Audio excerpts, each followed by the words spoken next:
What's up everybody? Welcome to a new mini-series, the 2021 Virtual March Madness Bracket Simulation on my channel.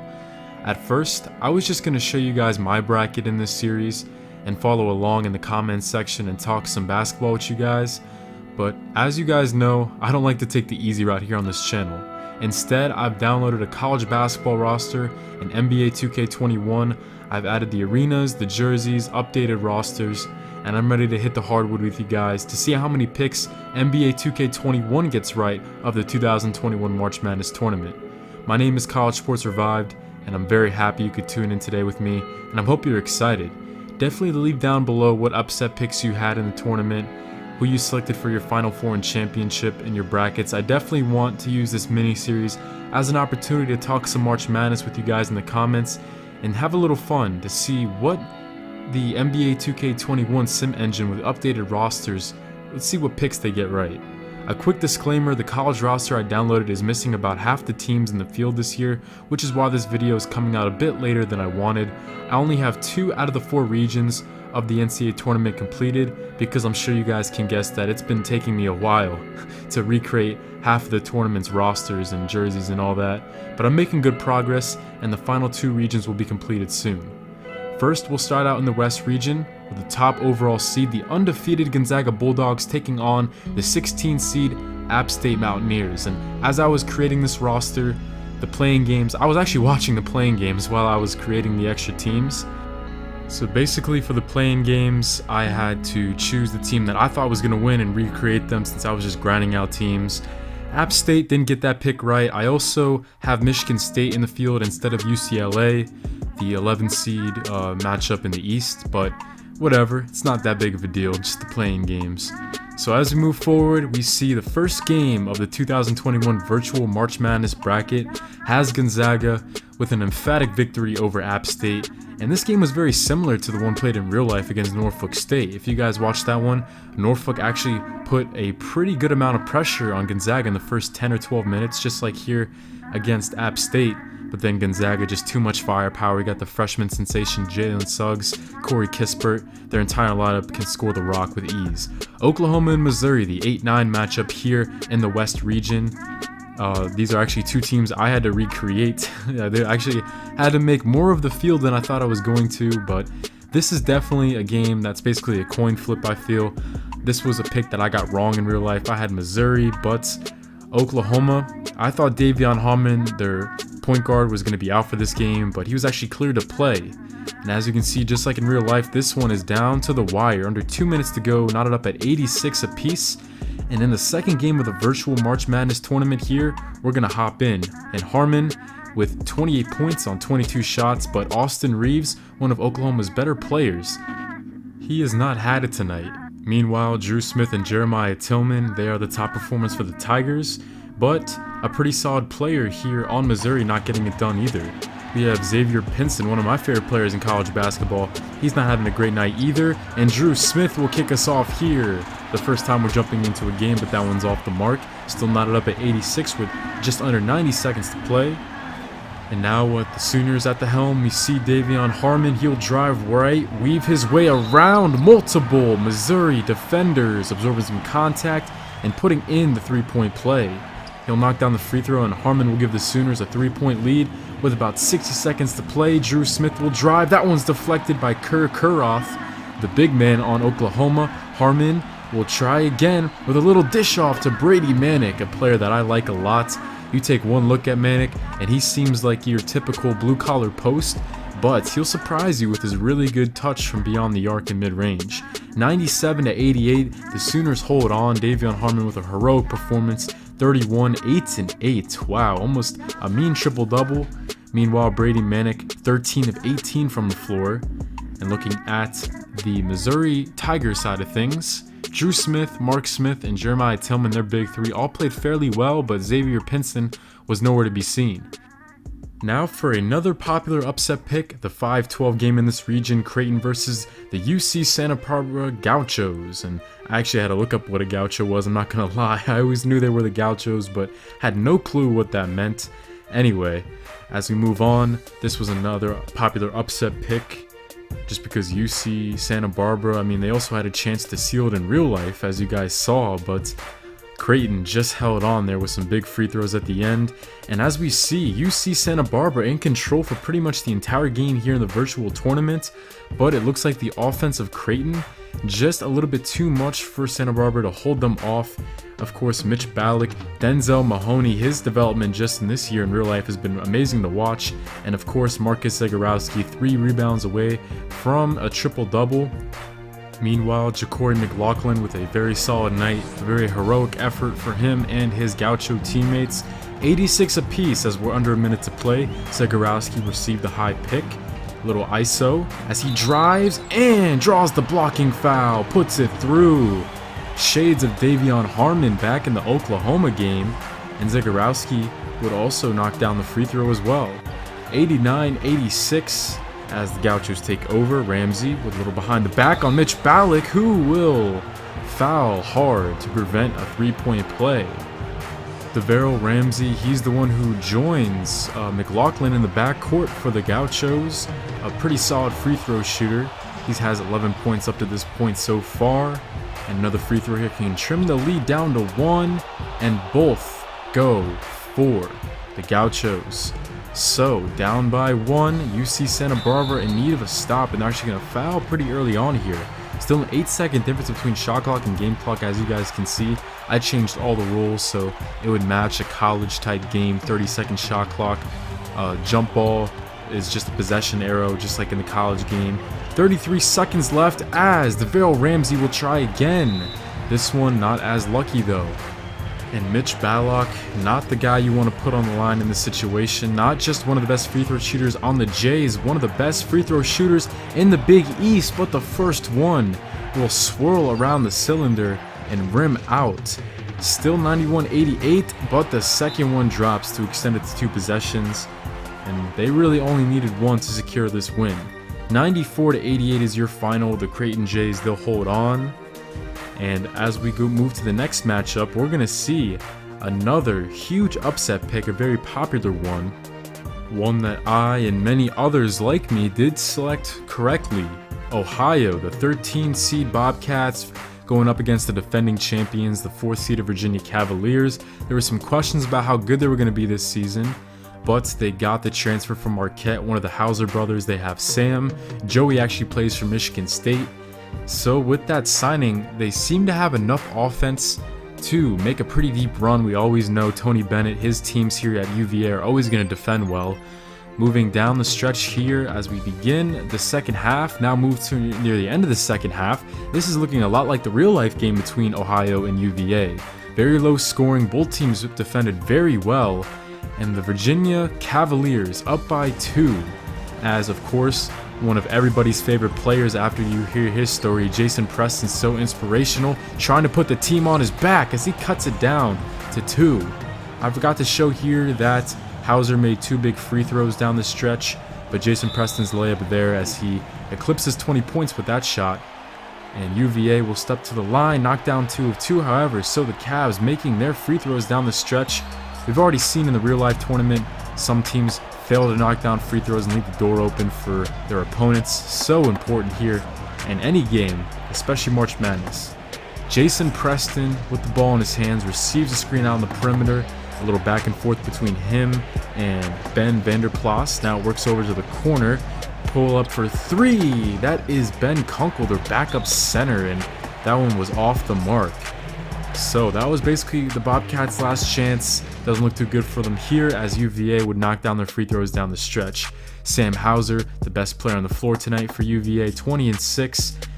And Kai Clark did not have a good game. Jason Preston did well on offense and defense. And Ben Vanderplas was actually somebody who played extraordinarily well in the Virginia game. I know we talk about Preston so much, but in real life, Vanderplas was really, I think, the difference maker. He was instrumental. Drake and USC, the 6 versus 11. I had USC, I got this one right, but I thought a long time about it. I mean, hey, the Mobley twins inside, I mean, they have so much height, which, you know, most of the time when you see smaller schools upset a big time program, Normally that big time program doesn't have that much height. I mean, my Buckeyes lost, and I know Ohio State didn't have much size in the interior. That really hurt them in the Oral Roberts game. Yes, you can roast me for that one. My Buckeyes with an early exit. Very depressed for a while, but I got over it. I'm just happy to see March Madness back. And the Trojans also happy to see March Madness back. They take care of business in the first round, defeating Drake by 27 points. Evan and Isaiah Mobley, they start today. Meanwhile, Shanquan Hemphill, the top performer for the Drake Bulldogs, the leading scorer on the season in real life, he had 17. But Joseph Yusufu, he had a great game in the playing game for Drake, but he was pretty quiet there in that game. Now Kansas versus NC Central. Yes, I couldn't find Eastern Washington, their jerseys and courts on the 2K share feature, so I just decided to download NC Central. I was running short on time. So Eastern Washington is replaced by NC Central, the 3 and 14 matchup here in the West region. And Kansas, once again, like in real life, they had some trouble with Eastern Washington here in the first half, and that would continue into the fourth. EWU with the lead, Kansas now down by 1 with under 2 to play. Kansas going back and forth here, and they have a late flurry of points to put them over the top.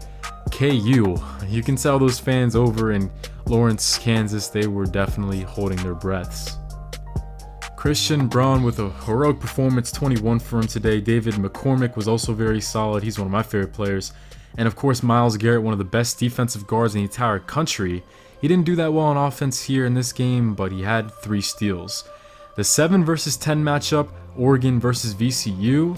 And this one should be interesting. I'm glad I was able to simulate this one. As you guys know, the NCAA had to cancel this game due to VCU's COVID cases. They didn't have enough guys out of quarantine to even start a starting 5. Man, that's a real shame that VCU didn't have a crack at this game.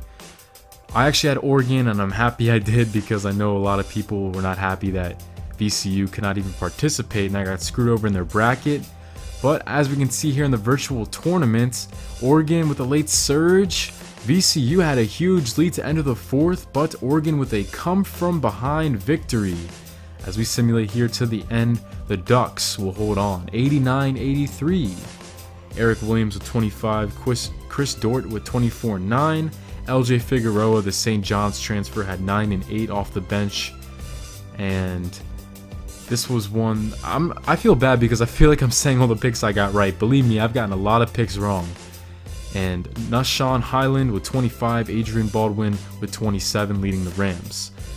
Iowa versus Grand Canyon. In real life, we saw Iowa's Big Ten counterpart, Ohio State, unfortunately fall short to a 2 seed. Hopefully, the Hawkeyes will not fall victim as well. Luka Garza, of course, one of the best players in the entire conference. He won the National Player of the Year award this year. And Jordan Bohannon is a guy who shoots the 3-ball really well. They have a whole bunch of riches around Luka Garza. They've done a great job surrounding him with 3-point scoring. And Garza's gotten really good this year at finding his players outside of the post, making great kickouts whenever he faces a double team, and improving his decision making. But Grand Canyon, the Antelopes, look at this second half surge, up by 3. What is going on? Iowa is choking. 87-83, a huge 3-pointer there to at least keep the door open for themselves. Iowa, man, they had to foul Grand Canyon, and stepping to the line is the Antelopes guard.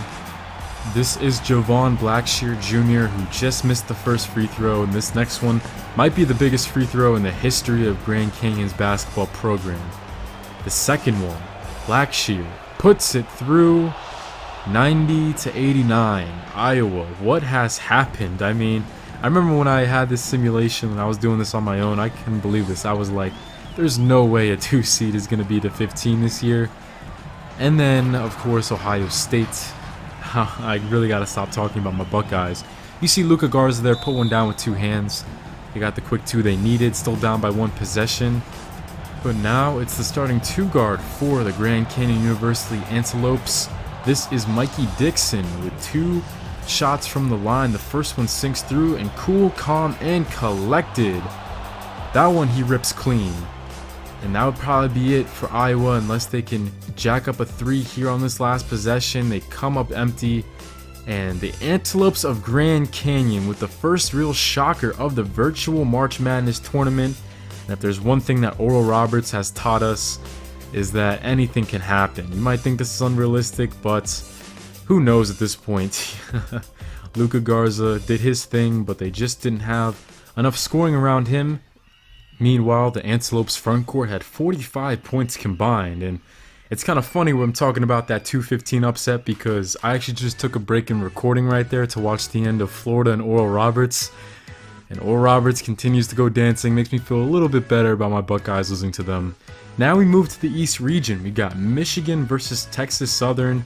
Finally a playing game I actually got right. There was Texas Southern versus Mount St. Mary's. I was watching that game while I was creating the teams. But no matter who would have came out on top, Mount St. Mary's or Texas Southern, wouldn't have done much against the Wolverines. Man, they're on another level this season. The 3-and-D specialist Eli Brooks with 23 points. And they actually have Isaiah Livers for this virtual tournament. Franz Wagner, the brother of Moritz, he has 15 and 14 in this game. Meanwhile, John Walker had a double-double for Texas Southern, but their top scorer in the playing game against Mount St. Mary's, Michael Weathers, he didn't have a good game against the Wolverines. Now the 8-9 game here in this region to face the #1 overall seed, the Michigan Wolverines. We got LSU and the Bonnies of St Bonaventure. And this is a game I actually picked LSU in. I got that one right. Just because LSU, they can't play defense at all, but they can score the rock. Just feel like they got better skilled players than St Bonaventure from the Atlantic 10. And speaking of the A10, they are being represented well. They have a chance here. They're up by 3, but LSU has the ball. A quick pass to the corner. Trendon Wofford is off the mark for the tie with under 10 seconds to go. Darius Days, he's forced to foul, and the Bonnies have their best player on the free throw line. Kyle Lofton, he's their top scorer on this season in real life. He misses the first one, but he's been red hot tonight. He finished this game with over 30 points. The second one, off the mark. LSU burns their second to last timeouts, and the Tigers got one last chance. Let's see what they have in store out of the timeouts. Kyle Lofton, you see right there, 29 for him. So under 5 seconds to go, the inbound. This will go to Cameron Thomas. Pump fake, corner tray. That one just rims out, and LSU falls victim to Atlantic 10 opponent St Bonaventure. 92-89, the Bonnies will have their crack at the Michigan Wolverines. Javonte Smart, Darius Days, good big men play for LSU today, but Cameron Thomas, that missed shot there at the end to tie it, added to his frustration today. 4-15 for the 2-guard. Meanwhile, Kyle Lofton put the Bonnies on his back. 29-6. Alejandro Vasquez with 19. Overall, a great team effort, as you can see by the box score for the Bonnies. Now we got Colorado and Georgetown. And on the ESPN Bracket Challenge, this was actually the most popular upset pick of the first round. Very surprising, because I feel like I'm bragging a lot. I don't mean to do that, but I actually did have Colorado winning this game. They have one of my favorite players in McKinley Wright IV. That on top of Georgetown, I feel like they are a very solid bunch, but they put a lot of energy into that Big East run. That was really taxing on them, so I feel like that's why they got blown out in real life.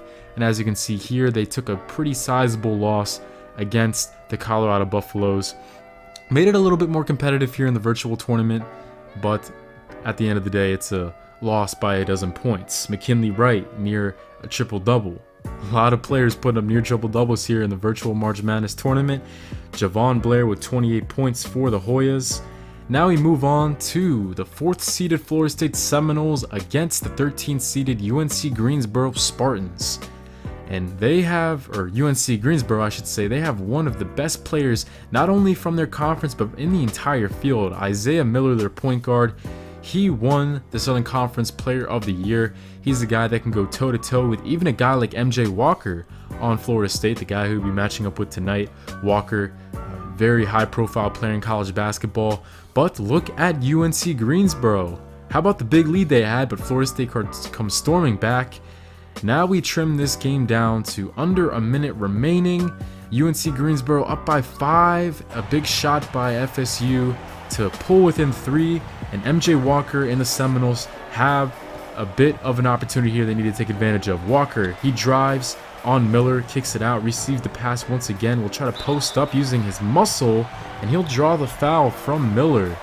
So MJ Walker, who had a good night tonight, he will toe the free throw line to kind of trim this deficit.